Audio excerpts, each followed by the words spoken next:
Bien-aimés dans le Seigneur, shalom, shalom, bienvenue dans notre chaîne Angèle Miezi officielle TV. Pour vous qui nous suivez pour la première fois, nous sommes une chaîne qui parle de choses qui nous ramènent sur le droit chemin, qui nous donne l'intelligence et la sagesse. Surtout, notre chaîne n'est pas une chaîne polémique. Nous parlons des événements qui se passent sous nos yeux et nous en discutons. Vrai que nous n'avons pas encore mis les numéros de téléphone en ligne pour que nous puissions participer à l'émission, mais cela ne va pas tarder. Bien aimé, aujourd'hui, je viens parler de notre papa Barouti. Alors, pour vous qui êtes abonnés sur notre chaîne Angèle Miezi officielle TV, je vous en suis reconnaissante et je vous remercie. Veuillez aimer l'émission, partagez l'émission et c'est comme ça que vous êtes en train de nous soutenir pour que nous puissions aller de l'avant. En tout cas, pour vous qui n'êtes pas encore abonnés sur notre chaîne Angèle Miezi officielle TV, veuillez le faire. L'abonnement est gratuit et soyez les bienvenus. Bien-aimés, je viens parler de notre papa Barouti qui nous a quittés. C'était un grand pasteur qui était branamiste, qui a fait la mission du Seigneur. Je vais vous donner deux éléments. Un élément, pendant qu'il était vivant, qu'est-ce qu'il a dit? Et après sa mort, qu'est-ce qui s'est passé? Quand nous servons Dieu en esprit et en vérité, bien-aimés, nous remportons des couronnes incorruptibles. Vous savez, les corps que nous avons, c'est un corps qui périsse. Mais notre esprit, notre âme, si nous sommes en règle ou en communion, en connexion avec Dieu, le créateur des cieux et la terre, le maître de l'univers, bien-aimé, nous allons, notre esprit, notre âme ne va pas mourir. C'est seulement le corps qui va mourir, mais l'esprit et l'âme vont vivre. Donc, c'est comme cela qu'on nous dit que nous allons avoir la vie éternelle. Ça veut dire que tu vas vivre éternellement si tu es propre devant Dieu, si tu es irréprochable devant notre Dieu. Voilà, je vais vous mettre cet élément de Papa Barouti. Je ne le connais pas personnellement, je n'ai jamais non plus suivi ses prédications. J'ai vu seulement une fois son intervention, mais je n'ai pas vraiment suivi en long et à large la prédication. Mais je le connais de loin. Et aujourd'hui, je vais parler de ce grand homme qui a fait le travail de Dieu comment est-ce qu'on dit, sans désordre. Hein? Je n'ai jamais eu à entendre des choses, de mauvaises choses sur lui, non. J'ai jamais entendu de mauvais témoignages sur lui. J'ai jamais entendu. Et aujourd'hui, j'aimerais parler de cet homme qui a servi le Créateur, Dieu, le Maître de l'univers. Hein?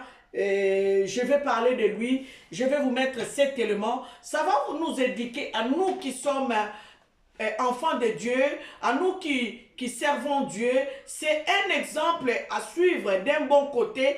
Pourquoi je dis ça? Parce que l'élément qui suit, cet élément que je vais vous mettre, va nous donner quand même la sagesse, l'intelligence de savoir servir notre Dieu en esprit et en vérité. Parce que quand nous servons Dieu en esprit et en vérité, Dieu nous récompense et nous avons une couronne incorruptible. Suivons cet élément, on y va.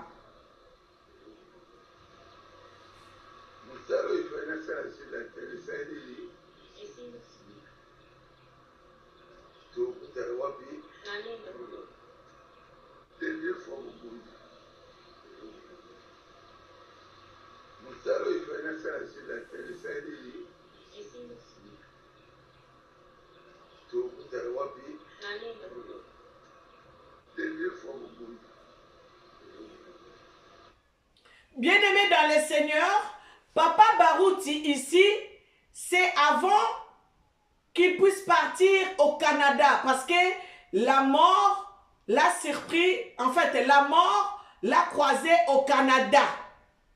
Je ne peux pas dire que la mort l'a surpris parce que en l'écoutant ici, Papa Barouti était déjà prêt à partir auprès de son créateur. Parce qu'il paraît que cette vidéo qui est en train de passer ici, Papa Barouti voyageait cette même semaine-là, il voyageait pour Canada. Et il est en train de dire aux enfants qui l'ont entouré que sa mission, même si aujourd'hui il partait, il a déjà accompli la mission sur la terre. Donc il nous donne rendez-vous où? Au ciel, dans la vie éternelle, à l'éternité. Écoutez, je vais encore mettre le son. Et si tu n'avais pas fait attention à ce qu'il dit, moi je te le dis en français parce que là il est en train de parler en lingala. Je remets la vidéo et après je vais vous mettre la deuxième vidéo. Écoutez.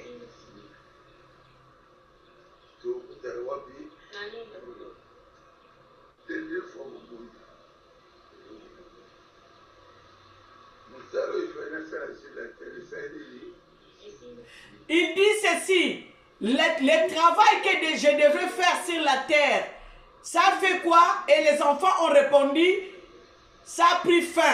Et il reprend. Maintenant, on va se voir où? On va se revoir où?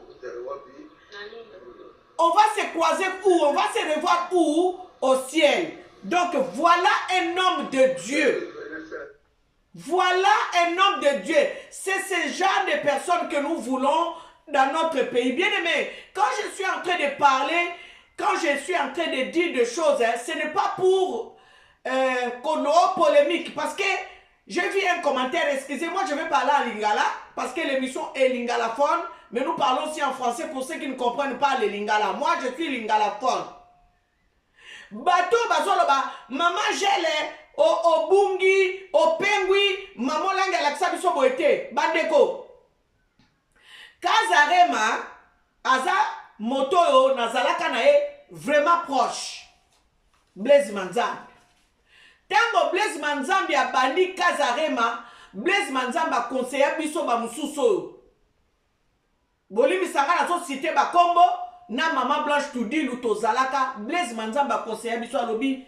Bosala ba chaîne YouTube. Biso to beta yango kara. Ye ayebaki déjà zaki na vision molai.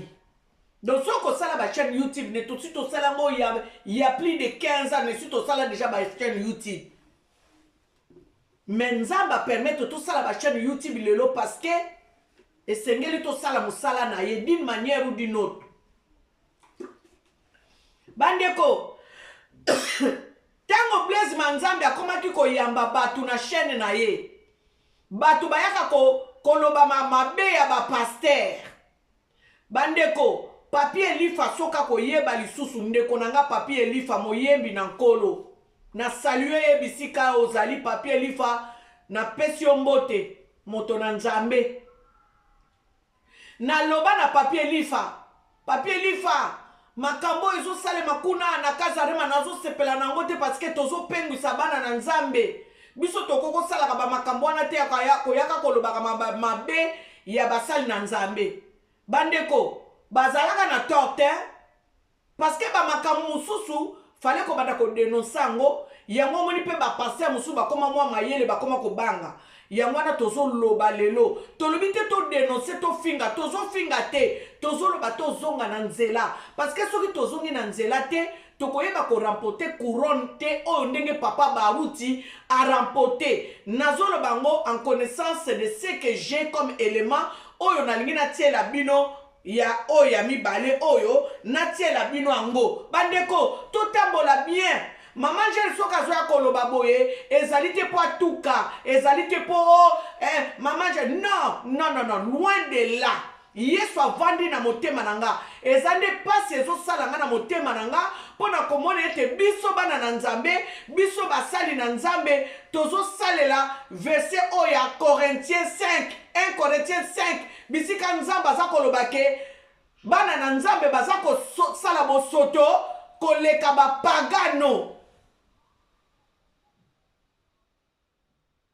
bana na nzambe baza kosala bosoto koleka bapagano yango tolingi te parce que eloko epesaka biso espoir ezali kaka bonzambe. Ça veut dire que oh biso tokontaka nango ezali kaka bonzambe, nzambe akosala bandeko siko na nzambe akosala na bonzambe tozokuta bosoto ebele yango wana tolobi ensemble parlons-en. Il faut tolobela yango parce que mabe ekoti mingi na kati ya bana na nzambe.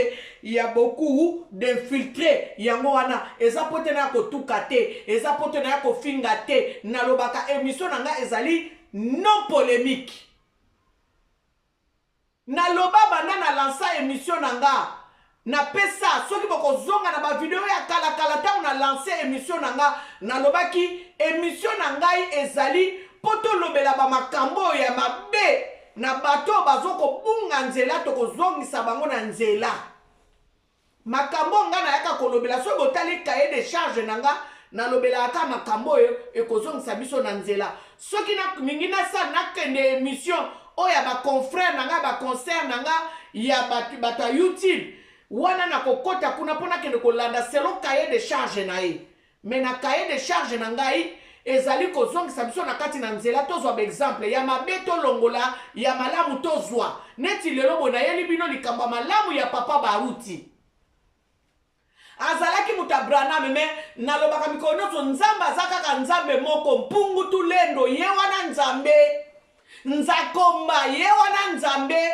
akongo mongali ye wana ne nzambe nzambe tata nzambe mwana nzambe molimo mosantu ye wana ne nzambe soko yebi ete tunaka oh nzambe ya boye azala nete ezalaka nzambe moko nde bato bayebite nde bayebite me oh biso toyebi nzambe azaka moko mpungu tulendo akongo mongali nzakomba lokombe kombe lolo la senji mpanda jila oh balobi mvidi mukulu nzambe moko ka wana mokeli ya likolo pe na se baami balete et aka moko le créateur des cieux et la terre le maître de l'univers. Ce n'est pas parce qu'il est branamiste que je ne vais pas parler de lui parce qu'il a servi le créateur, le Dieu des cieux et la terre. Donc, awa bo apesi biso rendez-vous ezawapi na lola. Donc, so okende lola différente na Baruti. Lola ezalaka moko. Et ami balete. Quel que soit nzela oya lekeli pa koma wana à servir Dieu. Ce qui nous a lobby à côté de lola, à la vie éternelle, c'est ça en fait. Il n'y a pas deux chemins. Il n'y a qu'un seul chemin qui nous amène à la vie éternelle. Donc ça veut dire qu'il n'y a qu'un seul Dieu, qu'il soit musulman, qu'il soit protestant, qu'il soit branamiste, qu'il soit kimbanguiste. Nous avons un seul chemin qui nous amène vers le Créateur. Dans l'éternité, c'est la mort. Donc, nalingina tiala bino deuxième élément pona koloba na bino ete to salela nzambe na solo. Est-ce que yo mokolo kokufa na kati ya tombe na tombo na ona kavo na yo miziki ekobeta o banjelu babetolo miziki bayamba yo bandeko tolanda élément oyo tolanda deuxième élément tokei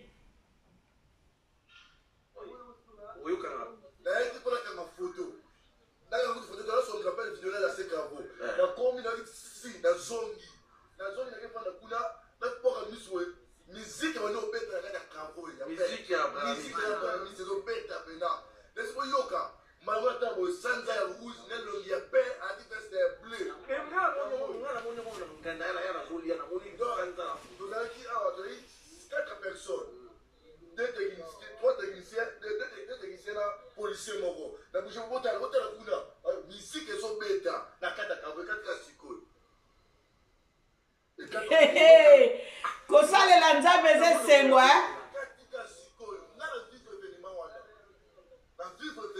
mais yo za pasteur il faut l'ensemble là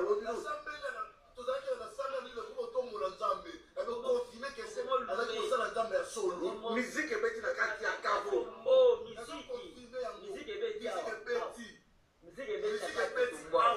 musique ebeti awa bandala botama na monelo wa na photo pasteur na zo mona eno ya mwana zo mona sanza musique ebeti awa azobe na carlos zo swa musique ebeti na kana tombo musique ebeti ya toyoki awo tolo to musique ebeti mona te toyoki musique ya ebeti na kata to papa sanza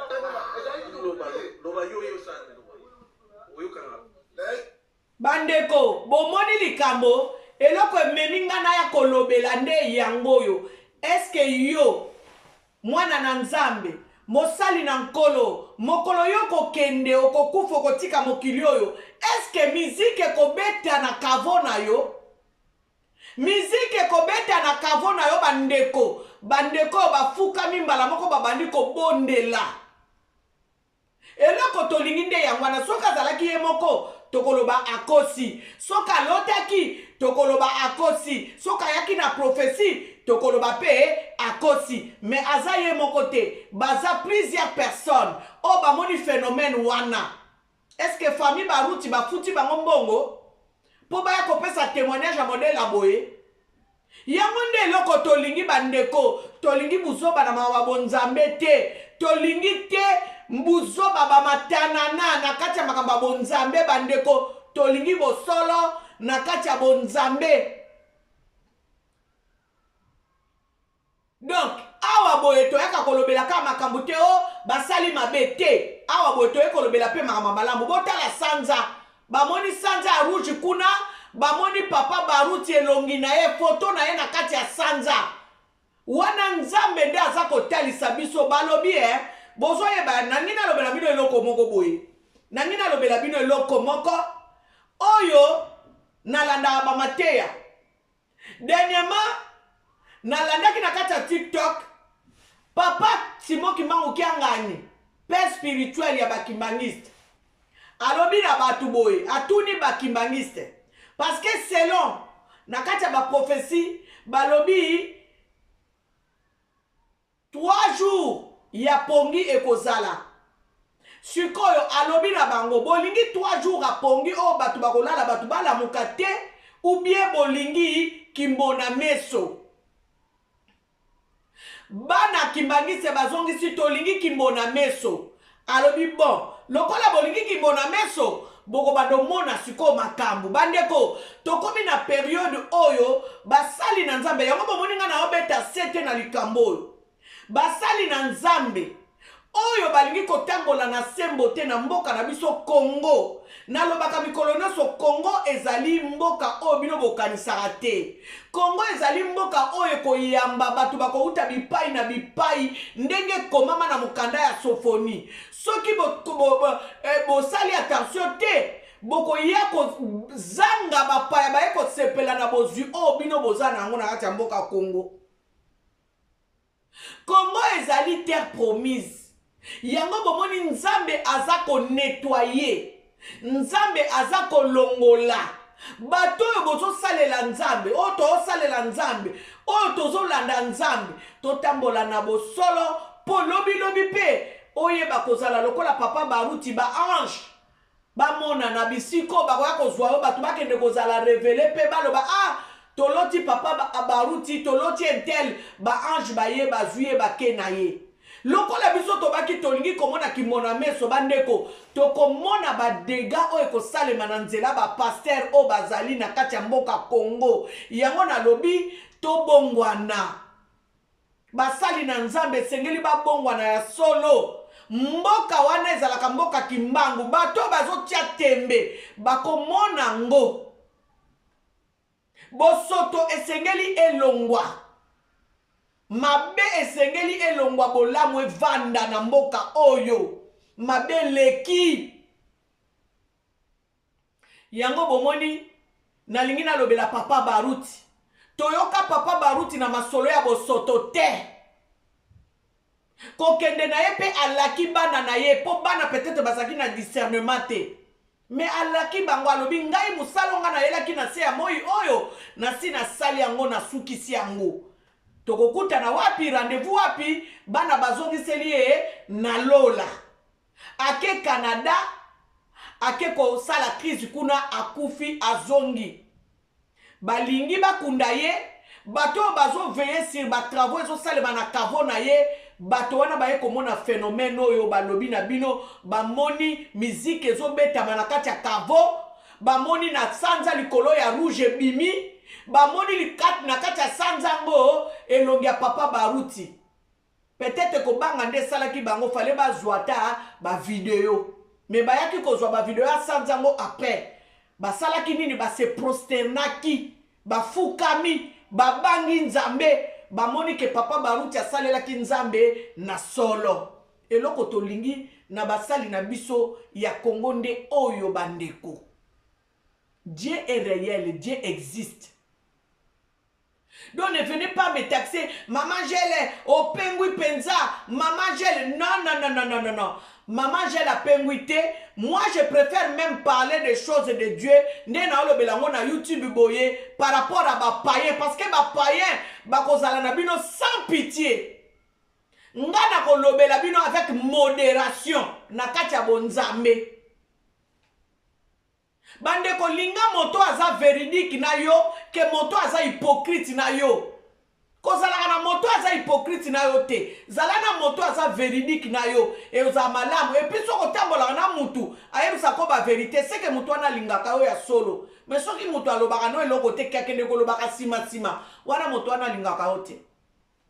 Donc musala nga nazo sala eza etinda onga nazwa. Bande ko kote ya nza kote ya eza kaka te ozwa Bible ofongoli yango na kati ya église moko songolo obandi kote ya Bible. Kote ya ezali ndenge nga nazo sala boye kozongisa bato na kati ya nzela ezali pe kote ya. Vous comprendre? Donc ndenge toza boye tolanda ndakisa ya papa na biso Baruti oyo akei atiki biso me bato bakei bisika balingi bakunda ye bake kokuta phénomène moko oyo ezali kosala ke yaya nzambe aza wana. Nalingi nayokisa bino nzembo moko oyo nayemba nayebisa bino nzembo moko nayemba mpo nalakisa bino ke kosalela nzambe ezali koteya te ezali likambo ya kotosa liloba. Nde tokosukisa emission na biso awa nzembo yango elingi koloba nini konza.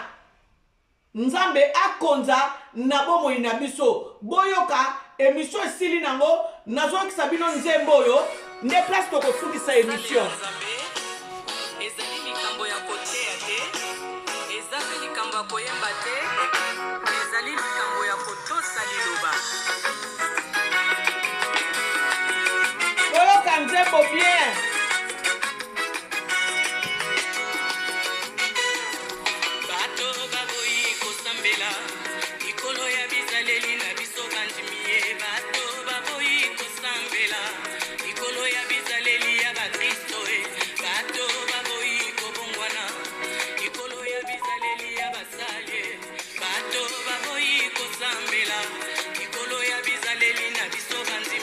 Balobi tobongwana te ozali kaka lokola bango nzambe nalingi nazalandakisa na kombo na yo yango nabeleli yo konza na bomoi na ngai yango nabeleli yo konza na bomoi na ngai Yesu konza na bomoi na nga papa bato baboyi kosambela likola bizaleli na biso banzini Jésus bato baboyi kobongwana likolo ya bizaleli ya basali bato baboyi kosambela likolo ya bizaleli na biso banzimi balobi tobongwana te tozali kaka lokola bango nzambe nalingi nazalandakisa na kombo na yo yango nabeleli yo konza na bomoi na ngai yango nabeleli yo konza na bomoi na ngai Yesu akonza na bomoi na biso yoka nzambe bazali kosala bosoto koleka bapagano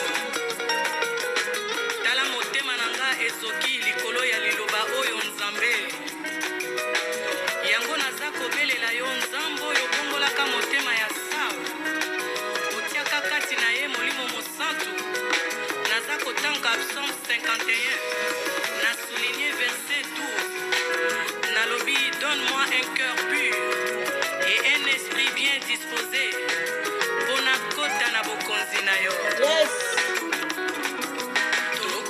kabwani na mangomba tokuti koswana na mangomba koela na kobomana na mangomba ekobona kipidite na mangomba kindo kipe hypocrisie na mangomba nzambe toboyi confusion talisa baye basalela kayo na baye basalela kayo te nzambe nalingi nazalanda kisa na kombo na yo bandeko eza nzembo na yemba soko lingo landango bien obeti Angel Miezi effort titre Konza okokende koyoka nzembo bien donc ngai koyemba kodénoncer koloba makambo oyo espesaka nzambe lokumu te na bandango banda kopreshango banda na banzembo na nga kende kolanda Angel Miezi officiel TV kende kobeta titre Konza okoyoka nzembo wana nyonso bandeko tango tozosalela nzambe tango tozolanda nzambe eza po ete tosuka lokola papa Baruti moto aza kose prepare na enlèvement na ye na kokende na ye aza à l'aise azolobela ngo tranquillement azopesa bato au revoir bato nde bazangaki discernement place wana azopesa bana na ye bana na yo baturaki au revoir alobi rendez-vous na lola lelo tozomona ba phénomène moko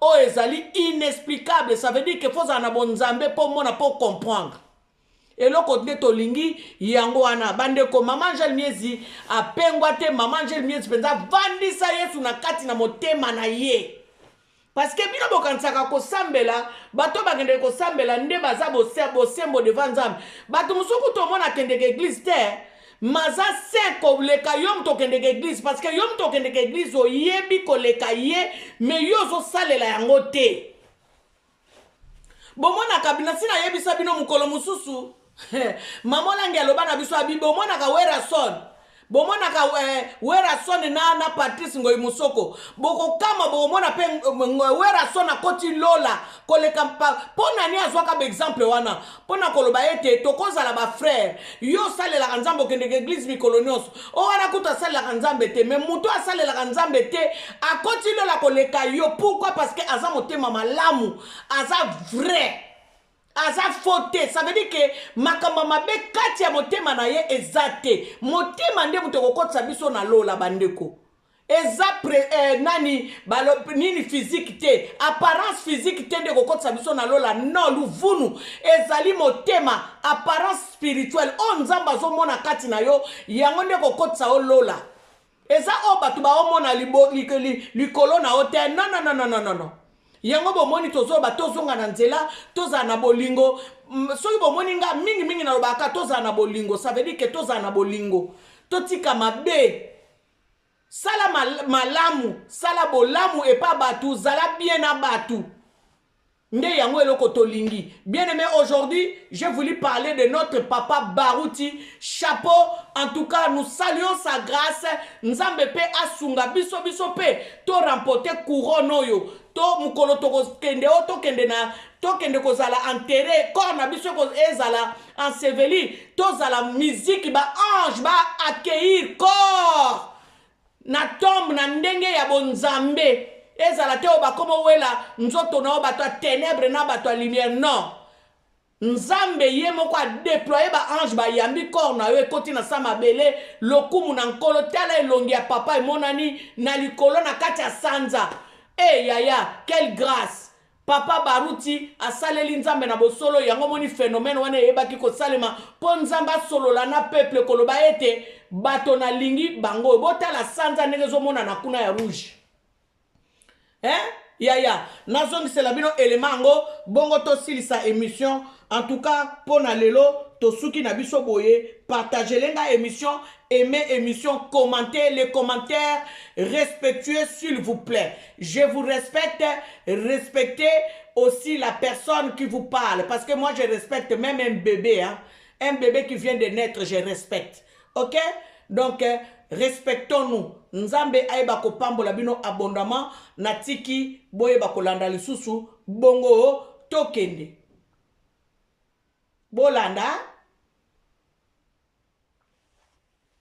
bolanda lisusu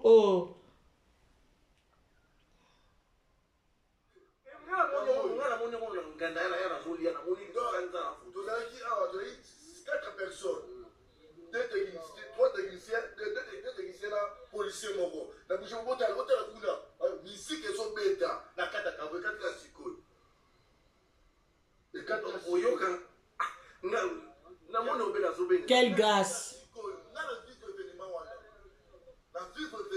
Mais yo ça pasteur il faut sambela wo Amen. Alléluia.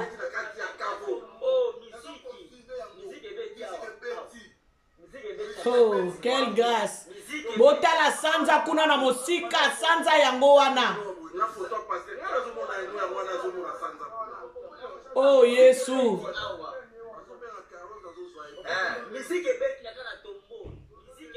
Tala batu bafukami bakomi ko sambela. Quelle grâce.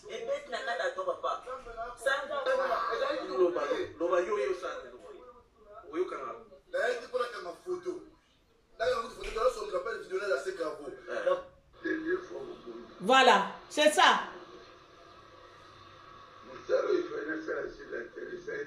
Et Sili. Nalola papa. Oh.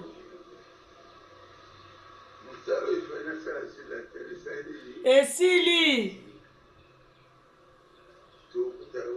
Nalola. Ndeko bongama kami bongisaka. Papa parle aisément parce qu'azaki sur na nzambe na ye oya saleli ayebi ke soki akei ekokutana tokutana na lola botala ba phénomène salemi après mort na ye. Donc biso bana na nzambe tozwa leçon ete ya biso basali na nzambe ete ya biso. À quoi bon gagner toutes les choses du monde, hein? Gagner le monde entier si tu dois perdre ton âme. Donc voilà, aujourd'hui nous avons voulu parler de notre patriarche Papa Baruti Kasongo. Que l'Éternel Dieu soit élevé, que l'Éternel Dieu soit glorifié. Vraiment, soyons bénis abondamment.